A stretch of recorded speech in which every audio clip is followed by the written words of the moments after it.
pamėginkite atsakyti savo į klausimą, kodėl per paskutinius 12 mėnesių paskyrėt laiko žiūrėti podcastus, daug klausot podcastų, bet vis dar nebuvo žengtas tas pirmas žingsnis. Sveiki, šiandieną susitinkam realiuose situacijose su Emiliu. Ir su naujais atvitukais. Kur mes aptarėm jūsų dvi situacijas, išsamei pasidalinam savo nuomonę, savo idėjom, ką gerintume šitoje situacijoje, galbūt ką keistume ir atsakomi jūsų užklausai, lūkesčius, ką jūs patys norit pakoreguoti.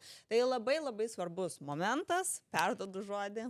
Trumpai, nes daug kartų pakartota, ne rekomendacija, tiesiog įžvalgos. Žinok, man atrodo, kiek mes kartosim, reikia dar kartą kartoti, nes vis tiek. O galit patarimą? Kai visą laiką būna šitas, bet irgi norisi įšokti, norisi panagrinėti tas situacijas. Priminimas, kad jeigu norite, kad peržiūrėtume jūsų situaciją, tiesiog nuorodos aprašyme supildote ten 27 klausimai apie jūs ir į eilutę atsistojus kažkur mėnesiuką teks palaukti ir tikrai atsakysim. Tai vėl niekur kitur nekeliauja šitą informaciją, tai yra anonimiška, mes jokių vardų, e-mailų, telefono numerių nesidalinam ir tikriausiai šokam iš karto į pirmą. Gerai, keliaujam. Tai mes turim projektų vadybininką, pajamų gavimo forma darbo sutartis, 2 pajamų šaltiniai, aš ir žmona, bendros pajamos 3800, išlaidos 2800, privalomos išlaidos 2000, tai yra būsto paskola, autolizingas, mokesčiai, maistas, kuras ir asmeninės išlaidos 800 eurų. Įsipareigojimai, būsto paskola 730, autolizingas 300, mokesčiai, maistas, kuras 970, asmeninės išlaidos 800. Įsipareigojimų marža, būsto 1,5 plus 6 mėnesių euriboras, automobilis 7,8. Įsipareigojimų laikotarpis, būsto 27 metai, automobilis 4 metai. Grąžinimo metodas anuitetas, mėnesinė įmoka, būsto paskola, tai 730, automobilis 300. Paskolos likutis už būstą liko 146 tūkstančiai, už automobilį 13 tūkstančių. Amžius 31, šeiminė padėtis, susituokia ir vienas vaikas. Biudžeto valdymo būdas, skirtingų sąskaitų, išskaidimas per 4 sąskaitas, privalomos išlaidos, asmeninės, santaupos didesniems pirkiniams ir investavimas. Smagiai. Santaupos nuo pajamų 1000 eurų, 480 yra santaupos didesniems pirkiniams, 400 į investavimą, 120 investavimas vaikui.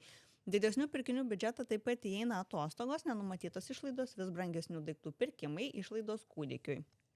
Santaupų suma 13 800, laikoma sąskaitoje su palūkanom šiuo metu 3,8%. Priežastis investavimui, finansiniai nepriklausomybei. Pradžiai bent privalomų išlaidų padengimui būtų idealu po 10 metų. Investavimo patirtis akcijos ETF kripto. Investuojama suma per mėnesį 400, 100 į bitkoiną keliauja, 300, galvoju, žmonės turi 100 bitkoinų. Gerai būtų čia tie laikai, žinai, kur prisiminiai netyčia. Su šiandieniniais svyravimais tikriausiai būtų... Ar yra skirtumas nelabai iš tiesų, žinai? 300 keliauja į augimo strategijos portfelį. Taip pat turim dividendinį portfelį, kuris auginamas reinvestuojant gaunamas distribucijas. Atskirai investuojami vaiko pinigai 120 į VUAA. Turimos finansinės apsaugos, būstų draudimas, darbdavio suteikiamas papildomas sveikatos draudimas. Vaiko pinigai 120, investuojami į VUA, atskiram portfelį vaiko ateičiai. Išnaudojimas lengvatas šiuo metu antra pensijų pakopa, tačiau laukiam kitų metų ir planuojam pasitraukti. Asmeninė edukacija, knygos podcastai, Financial Opinions, įvairūs YouTube kanalai apie finansus. Lūkesčiai. Gal čia matyt bus viena situacija per epizodą turėsim daryti. Ne, bet smagu, kad tiek įrašėt, pasižiūrim, kiek čia nais. Keliaujam. Tai norisi įžvalgų mūsų šiais klausimais. Tai pirmas, portfelių strategijos ir antras, nuosavas būstas versus nuoma. Pirmas, šiuo metu turim 3 portfelius. Portfelis 1 yra augimo portfelis, kuriame yra VUAA ir QQQ3. Stengiamės išlaikyti proporciją 80-20, reguliariai pafiksuojant QQQ3 pelną ir rebalansuojant portfelį. Šiame portfelį yra 18 tūkstančių. Portfelis 2 yra dividendinis, kuriame yra bito 8400 eurų. Planas Bitcoin ciklo pabaigoje didžiąją dalį parduoti ir paskui supirkinėti žemesnę kainą. JPQ 3400, planas pildyti šią poziciją pinigais pardavus Konį ir gaunamom distribucijom iš bito ir paties JPQ. Konį 3800, laukiam Bitcoin ciklo pabaigos ir parduosim visą poziciją. CL2 1000 eurų, planas DC didinant portfelio vertę. portfelis 3 yra vaiko portfelis, jau minėta VUAA, taip pat turim 4000 eurų galimybių rezervą ir laukiam palankių progų apsipirkti. Kokios būtų jūsų įžvalgos dėl šių dviejų skirtingų portfelių strategijų? Ar jos dera tarpusavyje, kuo būtų galima šiuos portfelius papildyti ar pakoreguoti? Atrodo, lyg kažko trūktų portfelyje 2, kad turėtume iš ko pildyti JPQ, kai bus parduoti koniai ir dalis bito, norėtume turėti ir saugesnį portfelį ilgesniam laikotarpiui, tai portfelis 1, o taip pat ir pasyvių pajamų portfelį. Kaip jau minėjom, būtų idealu po 10 metų pasidengti bent jau privalomas išlaidas, o 20 metų perspektyvai būti finansiškai nepriklausomim ir galėti rinktis, ar norim dirbti. 26 metais atsijame antrą pensijų pakopą, apie 14 000 planuojam juos investuoti. Tai gal šitą pakomentuojam, tada šoksim į antrą dalį. Tai pirmas dalykas, man tikriausiai gal truputį vis tiek prisikabinsiu šitoje vietoje, bet auto leasingas 7,8%, ypač jeigu jūs savo biudžetą turite brangesniam, didesniam, santopos didesniam pirkiniam, kas yra 480 eurų per mėnesį, tai jūs neturėtumėte leasinguoti taip brangiai. Jūs arba tai turėtų būti labai optimalus, geras pasirinkimas, kur jūs ten gaunate iki 5%, kad tai yra efektyvu jums. Artėjant prie 8%, man atrodo, čia yra per didelė rizika, ypač turint tiek daug skirtingų įsipareigojimų. Tai aš tikriausiai naikinčiau šitą vietą apskritai, ypač kai ta suma nėra tokia galbūt milžiniška ir jūs sąlyginai greitai galėtumėte iš jos išlipti. Tai vienas dalykas, į kurį atsižvelgčiau ir tikriausiai šioje vietoje planuočiaus, kad aš automobilį, kai jau atsinaujinsiu iš savo pinigų, o ne, taip sakant, su leasingu. Nebent galiu gauti labai geras sąlygas, bet geras sąlygas tada turėtume turėti bendrai mažiau įsipareigojimų. Tai čia tikriausiai mano tokia viena dalis ir aš kaip supratau, vienas vaikas ir dabar yra išlaidos kūdikiui, tai antras vaikas, tai tuo labiau dar padidėjo. Sakai, aš suprantu, kad čia jau vienam vaikui jau investuoja, yra tas vienas vaikas, kuris vis dar yra kūdikis. Bet čia investavimas vaikui, pirkinių biudžetas nenumatytas visi brangiausi, tai išlaidos kūdikiui.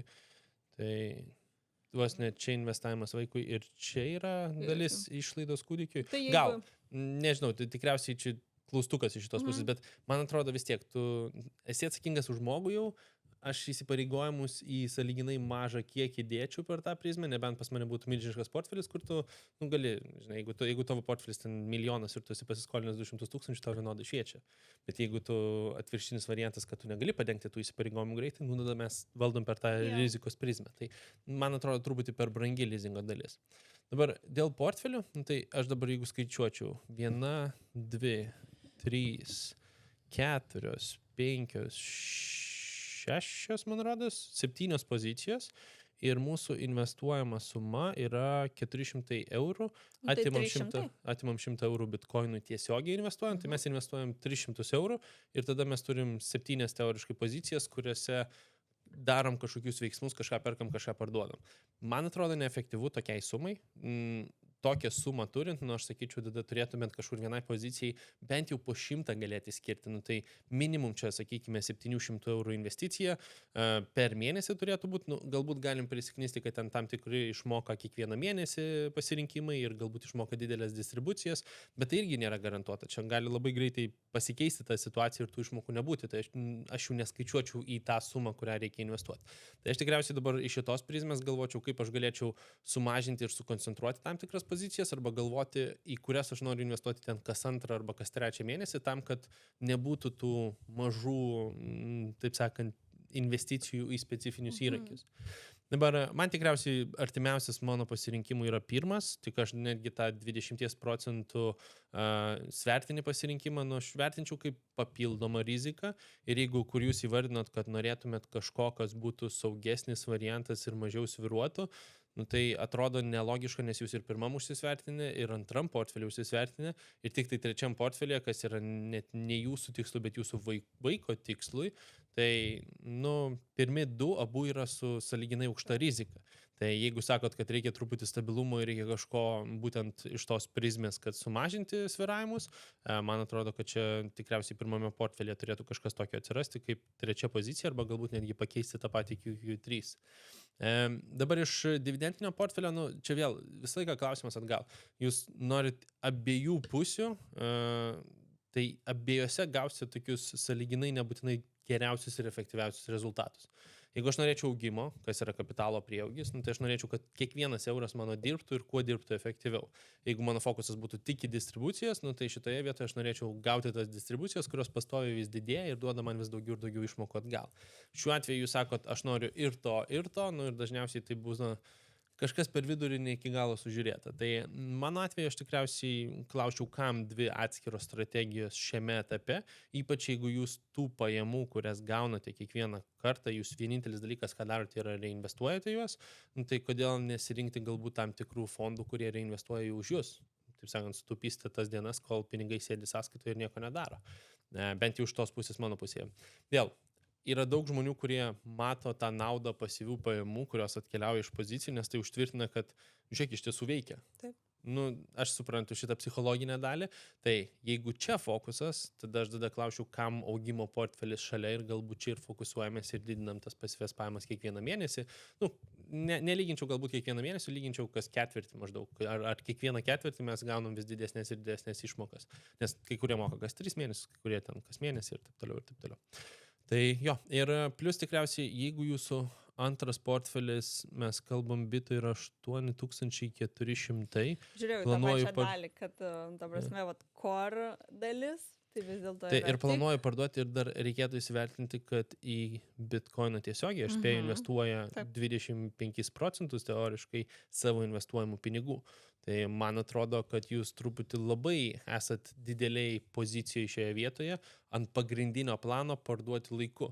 Tai rinkoje dažniausiai visą laiką taisyklės yra išbūti rinkoje kuo ilgiau, o ne bandyti ateiti ir išeiti.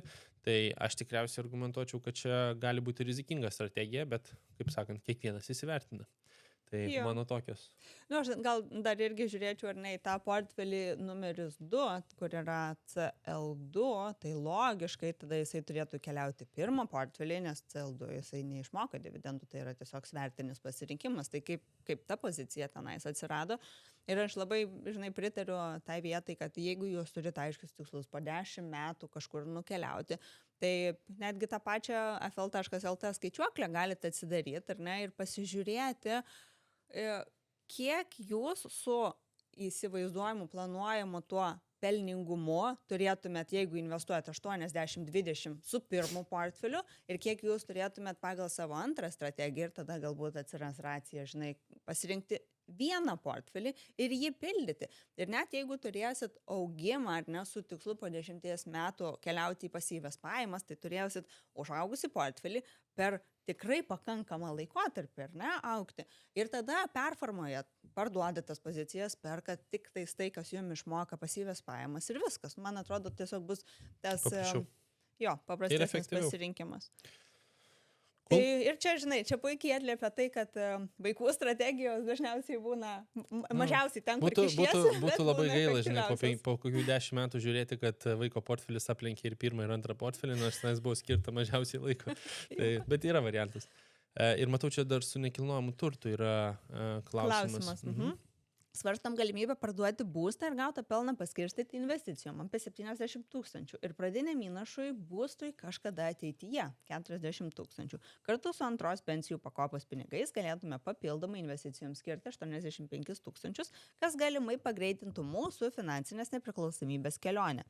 Šis sprendimas dar nepriimtas, kadangi aišku dar yra emocinis barjeras, būsto pardavimas reikštų, jog kol kas tenka būstą nuomotis, laikinai gyventi mažesniam, paprastesniam, kažkieno kito nuosavybei. Kita vertus, galimybė pagreitinti finansinę nepriklausomybę taip pat vilioja. Ką manote apie pasirinkimą šio klausimu? Taip pat, kaip investuotumėte šios papildomus pinigus, 85 pagal dabartinę mūsų strategiją. O galbūt kažką keistumėt. Ačiū. Įdomi situacija, nes dažniausiai žmonės Lietuvoje visą laiką argumentuoja, kad būstas yra garantuotai tik tai tas, kad man jo reikia ir reikia jų daugiau galbūt, o ne kad aš galbūt dabartinį parduosiu ir eisiu nuomotis. Tikriausiai vienas dalykas, kurį labai papildomai vertinčiau, yra būtent pasverimas tos emocinės dalies, nes skaičiais galima labai lengvai pasverti šitą poziciją, tikriausiai su klausimu, ką jūs galvojate apie nekilnojamo turto rinką ir kaip jie atrodys ateityje. Jeigu jūs čia matytumėte 10% metinį augimą, kas tikrai, manau, abejotina, bet yra žmonių, kurie šitą spėlioja, tai argumentuoti, kad parduoti būstą dabar būtų nebūtinai efektyviausias variantas, nes ateityje jums tai kainuos gerokai daugiau tam pačiam pradinių įnašui. Antras dalykas, kurį įsivertinčiau, jeigu jūsų planas už 10 metų būti finansiškai nepriklausomiems, tai ar tikrai jūs būsit finansiškai nepriklausomi, jeigu pas jūs bus privalomas 30 metų, taip sakant, mokėjimų planas bankui su sąlyginai didelėm sumom. Vėl, kad portfelis dirbtų šalia ir galbūt tas įsipareigojimas truputį vėliau atkeliautų, tikrai įsivaizduoju šitą pasirinkimą, bet čia sunkus sprendimas. Sąlyginai sunku sakyti iš emocinės pusės, kad aš galbūt šitą galiu praleisti ir kažkiek metų gyventi kažkur, kur aš galbūt ir nenorėčiau, ypač kai jau turėjai savo būstą. Taip. Ir sakyti, galiu tą pauzę turėti. Tai vėl, iš skaičių pusės aš manau, kad būtų sąlyginai logiškas variantas, nes yra tas agresyvumas pačioje pradžioje. Jeigu jūs norit po 10 jau būti pasiekę stiprius rezultatus, tai jums kiekvienas papildomas euras dabar pirmais metais yra labai didelis postumis į priekį. Jeigu tai būtų už 30 metų, kai labai didelį įtaką turėtų, bet galbūt netgi per didelę. Jums tiek daug nereikėtų, taip sakant, spausti gazo ir galbūt, sakyčiau, iš investuojamos sumos padidinimo būtų didesnis efektas. Tai aš sakyčiau, iš finansinės pusės kaip ir make sense, iš tos dalies, kad, taip sakant, skaičiai susidėlioja gerai. Bet aš labai nenuvertinčiau tos dalies, ko pareikalaus iš emocinės pusės. Nes vis tiek savo būstas prideda tam tikro saugumo, ypač jeigu jūsų kreditas yra sąlyginai mažas, lyginant su to būsto verte, jūs turite irgi papildomą saugiklį, plus dabar mažas vaikas pagal situaciją, irgi toks, žinai, yra duobių, į kurias galima save įstumti. Ir jeigu jūs liktumėt su dabartiniu portfeliu, tai jūs esate ant labai aukštos rizikos. Tai reiškia, kad jūs gali būti, kad labai turėsite pribotus pasirinkimus ir negalėsite liesti šito portfelio kokius 3-4 metus, jeigu turėsime rimtesnį krizinį etapą. Tai irgi atsiranda tas toks saugumo reikalas, kur tie 85 000 nei per vieną vietą neturėtų keliauti pagal dabartinio portfelio dėlionę, bet labiau turėtų eiti gerai, kas sviruoja mūsų aktyvose, kas nesviruoja tiek daug, kur mūsų ten tas betos žiūrėjimas, kad mes mažiau negu rinka galbūt sviruojam ir kur yra tas rezervas, kur mes turime kešą panaudoti tai situacijai. Tai jo, Man atrodo, kad žinai, tas ir yra, kad į šitą klausimą nėra nei vieno teisingo atsakymo. Nes, čia nuo žmogaus labai priklausys. Nuo 2 žmonių. Jo, nes tada, jau yra pora, yra ir vaikas, tiesiog čia tikrai reikia atsisėsti ir galbūt, žinai, paskirti laiko, čia nėra taip lengvai priimamas sprendimas, nes plus tai, kad kaip jūs jausitės, pamėginti įsivertinti, kai investicijose bus, pavyzdžiui, ten tas pats 100 000, ar ne, įsinešėt tai, ką dabar turėjote. Ir pasiruosit 20%. Ir tiesiog, ir pasviruos, pirmas dalykas, bet ir apskritai, ar, žinai, net yra kažkur statistika, kad nepaisant to, kokio dydžio, ten su skaičiais, iš tikrųjų buvo, nepamenu, bet kokio dydžio tu turi kapitalą ir investicinį portfelį bendrai, bet jeigu tu neturi nieko, prieinama, žinai, per 2-3 dienas pas save banko sąskaitoje, tokia kaip finansinė pagalbė, tavo investicijos nebūtinai tau priduos tą saugumo jausmą, kad aš turiu, tai gerai, aš turiu, vieną dieną atsidariau 100, kitą dieną atsidariau gal ten, žinai, 75 ir jau tu nebeturi tos emocinės ramybės. Tai man atrodo, čia dar svarbi dalis įsivertinti, pavizualizuoti, kaip galėtų iš tikrųjų būti ne tik tie geri ir gražūs scenarijai, kad taip, aš suinvestavau 8-5 ir jau žiūrėk, mes beveik priejom prie savo tikslo. Tai įsivertinti tuos ir kitus momentus. Jo, bet iš skaičių pusės aš sakyčiau, čia yra logikos užduoti šitą klausimą ir yra vertės padiskutuoti, nes galit labai lengvai įsivertinti tą skaičiuoklę, kur Justina irgi paminėjo, 80 000 metus ir palikus sąlyginai ten 8-12% grąža per metus, jūs visiškai kitoj situacijoje esat vien tą pasiekus. Tai, bet tada klausimas, ar iš tiesų būstas privalomas, žinai, apskritai kažkokiu etapu, jeigu tu turi tokį kapitalą, kuris leidžia tau nuomotis iš bet kur pasaulyje ir tu nori keliauti, tai pirmin. Ja. Bet tai smagi situacija, smagu, kad taip detaliai. Gerai, keliaujam toliau. Turim pedagogą su darbo sutartimi, individuali veikla, 4 pajamų šaltiniai. 3400 bendros pajamos, bendros išlaidos 2200, būsto paskola su 1,6 marža, įsipareigojimo laikotarpis 17 metų, linijinis grąžinimo metodas. Čia toks nestandartinis. Mėnesinė įmoka 330, paskolos likutis 50 000, amžius 48. Šeiminė padėtis partneriai valdo biudžetą per skirtingas sąskaitas, į santaupas per mėnesį eina po 800, bet santaupų suma tik 3000. Investavimo priežastis finansiniai laisvai pensijai, patirtis tik antra pakopa, investuojama suma per mėnesį, galvoju investuoti 800 eurų mėnesį.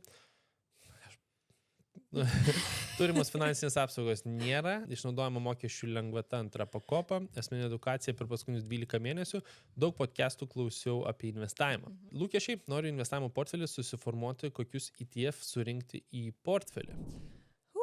Na tai prieš ETF pasirinkimą į portfelį tikriausiai, tai aš norėčiau pakomentuoti, kad čia aš pamečiau pinigų, todėl kad realiai žiūrint į bendras pajamas ir į bendras išlaidas, ar ne, tai iš viso turėtume turėti 1200 pinigų, bet galite investuoti ir susitaupot 800. Tai iš tikrųjų, nemenka dalis, ar ne, visos sumos. 50% įvardintų. Jo, tai vat išsiaiškinti, kur šita dalis nukeliauja ir kaip atsirado, kad santaupų suma yra 3000, nes, logiškai tada turėtų būti daugiau, ar net reikėtų kaip minimum 3 mėnesių tokios santaupų sumos, tai yra jūsų finansinė pagalbė, neturite draudimų ar ne, ar apskritai kažkas gyvenime nutinka, sugedote paltis kalbenkę, reikia važiuoti pirkti ir jau čia didelė dalis ar nenukeliauja iš tos santaupų sumos. Tai tiesiog tikrai didinčiau pirmiausiai tą santaupų sumą iki 3 mėnesių būtinų išlaidų, tai čia yra tikrai kur padirbėti. Tai antra pakopa neskaityčiau net kaip investavimo patirties, nes čia daugiau klausimas ir ne apie savarankišką investavimą. Įtraukė, privertė ir net nežinai, kur ten kaupiai žinai. Šiandien tarp kitko sportą ir kalbėjau su moterim, sako, aš tiek metų, aš nežinau, kur ta antra pakopa, tada pradėjo, iškilo visas šitas reikalas, sako, žinau, kad ir pinigų turiu, kad ir žodžiu, kur pasiaiškinau. Kuriems geras naujienas. Jo, tai tiesiog iš tos dalies, kad tai yra tiesiog privalomas pasirinkimas. Ir investuojama suma per mėnesį galvoju investuoti 800 eurų. Tai aš pradžiai iš to situacijų, aišku, kaip ir minėjau, kaupiam tą finansinę pagalbę, susidėliojam dar savo finansus, kur pasimeta 400 pinigų kaip minimum, ar ne? Ir siūlyčiau tada netgi negalvoti apie 800 eurų investiciją, bet pradėti nuo mažesnės sumos, kad iš tikrųjų suprastumėt, kaip viskas veikia, kad nebūtų panikos, ar ne, sutaupiau, suinvestavau 800 ir kiekvieną dieną. Vis tiek, kai tik tais pradedi, tai kiekvieną dieną norisi atsidaryti, pasitikrinti, pasižiūrėti ir tada net 1,5% pakritimas atrodo kaip baisiausia katastrofa.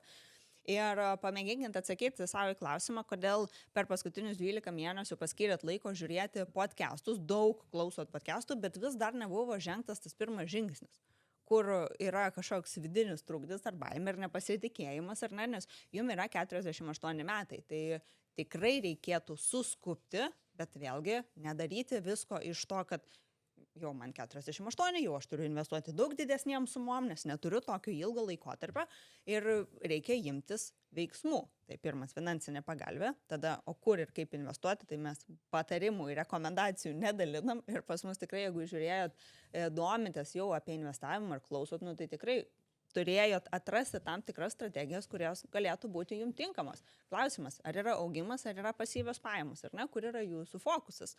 Ir viskas, ir tada susidėlioja tas rizikas, ar ne, kiek galit svyravimo toleruoti ir tiesiog kiekvieną mėnesį nuosekliai, maksimaliai, kiek galit, investuojat. Tai čia... Aš tai iš karto nuo visos sumos pradėčiau, žinau. Jo? Čia esu kalbėjęs su šituo fondo valdytoju, vienu iš tokių didesnių fondų Lietuvoje bendrai paėmus. Jis labai gražiai pavertė tą rizikos matricą per tą prizmę, kad jeigu tu gali per naują sustatyti savo portfelį sąlyginai greitai, kaip pavyzdys dabar pradėtų investuoti po 1200, sakykime, atrastų tą 400 pamestus, per metus jau tikrai sąlyginai nemaža suma gaunasi, jau tikrai geras portfelis iš savo pusės, jeigu paėmus ir jis tikrai pradeda įsibėgėti iš savęs. Ir tuo pačiu, jeigu netgi, sakykime, pirmų metų sudegintume visiškai, atstatyti per 12 mėnesių dar nėra tokia milžiniška dalis. Ir jeigu pamatysi iš karto svyravimą su truputį didesnėm sumom, emocija truputį labiau užsitvirtins, nes kažkada vis tiek ateis krizė. Mes kalbam, kad žmogus investuos tikriausiai 17-18 metų, taip iki pensijos, aš primetu, kad dar metais tikėtina pensinis amžius padidės, galbūt 2 netgi įmanoma situacija, tai šioje vietoje turim 17-18, galbūt netgi 19 metų tą tokį etapą. Pirmi metai labiausiai, jeigu įsitvirtins ir pamatysi tuos svyravimus, jeigu per pirmus metus pamatys tą didelę krizę, čia geriausias būtų etapas, jeigu išliktų, žinai, rinkoje. Tai aš argumentuočiau tikriausiai kuo greičiau ir kuo didesnėm sumom. Ir pagrindė mes kalbam, pirmas tikslas dažniausiai tie 3 žingsniai. Aš buvau sukūręs tą DAI vos, ne, dabartis, ateitis, investavimo pusė. Tai dabar biudžetas valdote, tai kažkur pametėt 400 eurų, tai efektyviau reikėtų valyti. Finansinė pagalbė nepakankama, kaip Justina kalbėjo. Nebent jūsų išlaidos yra didžioji dalis neprivalomų, bet tada tie 400 eurų nepasimestų. Tai tikriausiai kažkur pametat ir nebūtinai iki galo suvaldo. Tai 3 mėnesių privalomai, bet čia yra mėnesio 2 išsisprendimas, ypač su tokiom sumom, kurias turite. Sekantis dalykas, 3, blogų skolų atsikratymas, tokių neturite. Keliaujam prie ateities. Ką noriu pasiekti, kokią sumą investavime, tai čia, jeigu sakot finansinė nepriklausomybė, tai būtinas išlaidos, padauginam iš 282,35, žinot sumą, kurią reikėtų gauti. Žinot laikotarpį, per kurį reikėtų gauti. Dedam į skaičiuoklį ir žiūrim, ar galiu pasiekti ar negaliu pasiekti. Dabar dėl tikslių ETF, tai vat klausimas. Jeigu jūs į augimo portfelį, tai vienas dalykas. Jeigu jūs labai aktyviai norėsit prižiūrėti, visiškai kiti galbūt netgi ir tie patys ETF kaip pasirinkimas. Jeigu jūs į pasyves pajamas, bet labai už tos rizikos, vienas dalykas. Jeigu jūs į pasyves pajamas, bet sąlyginai norite konservatyvaus ir mažiau svyruojančio portfelio, dar kitas pasirinkimas. Bet visi šitie skaičiavimai iš tavęs turėtų būti truputį, taip sakant, priklausomi nuo jūsų, priklausomi koks jūsų tikslas ir ką jūs norite pasiekti. Tai vat, tas surinkti portfelį, iš kurių ETF nebūtinai yra teisingas žingsnis ir klausimas mums. Nes čia, žinai, pasakysi, man tinka ten tas pats VUA arba dabar SPVL, ar ne, ir pats pakeitai, ir žmogus sėdi, ar ne, tą daro ten metus, pumpuoja, nes išgirdo kažkur, ir tada, o tai kur mano pasyvios pajamos? O kodėl nėra, ar ne, ir ką dabar daryti? Tai jo, čia viskas turi ateiti iš jūsų ir nėra tos vienos idealios strategijos, kuri tiktų tikrai kiekvienam, bet mes apšnekam tiek daug strategijų, kad tikrai reikėtų savo užduoti pirmiausia klausimą, tai ko aš noriu, ko aš tikiuosi ir ką aš galiu pasiekti. Tik vienintelis dalykas, kad kai jau jūs tą ateitį nusipiešėt ir tuos skaičius sužinojot, nedarykit tos klaidos, kurią darėt paskutinius kažkiek mėnesių. Klausau daug podcastų, gaunu daug informacijos, bet nežengiu žingsnių. Jums iš tiesų kiekvieni metai sąlyginai daug kainuoja. Ir čia galite susivesti skaičiuoklį ir sakyti, 18 metų turiu, bet tarkim aš pradedu metais vėliau. Iš karto pamatysit, kad jūsų situacija visiškai kitokia, sumos sukauptos visiškai kitokios. Tai aš paskatinčiau pradėti ir jeigu dar nežinot kur ir kaip, tai nepamirškit, mes naudojamės Freedom 24, visos nuorodos aprašyme, papildomi bonusai, jeigu pradedat investuoti didesnėm sumom, bet argumentas pradėti bent dalį pinigų atsidėti periodiškai, kaip Justina minėjo, jeigu didelės sumos, mažom sumom irgi viskas gerai, tiesiog argumentas, kad jeigu pradėsit didesnėm sumom, užsiauginsit tą tokią stipresnį emocinį stabilumą, pamačius tuos amerikietiškus kalnelius, kas akcijų rinkoje tai laiks nuo laiko vis tiek įvyksta, nes emocijos dėja mus vis tiek valdo šitoje vietoje. Baimė. Aš gal net šitoje vietoje sakyčiau, ar ne, tai jeigu yra 800 per mėnesį ir iš tiesų norit investuoti tą sumą, tiesiog sėdi tie pinigai brokeriai ir darykit kas savaitę. Irgi variantas. Čia jau ten įvairiausių. Čia jau kiek norėsit prižiūrėti. Jo, gerai, šitoj vietoj tikriausiai ir stabdysim, nepamirškit, kad jeigu norit, kad peržiūrėtume jūsų situaciją, tiesiog paprasčiausią formą aprašyme, nepamirškit išnaudoti tų pačių bonusų iš Freedom 24, o mes su jumis susitiksim sekančiame epizode. Iki.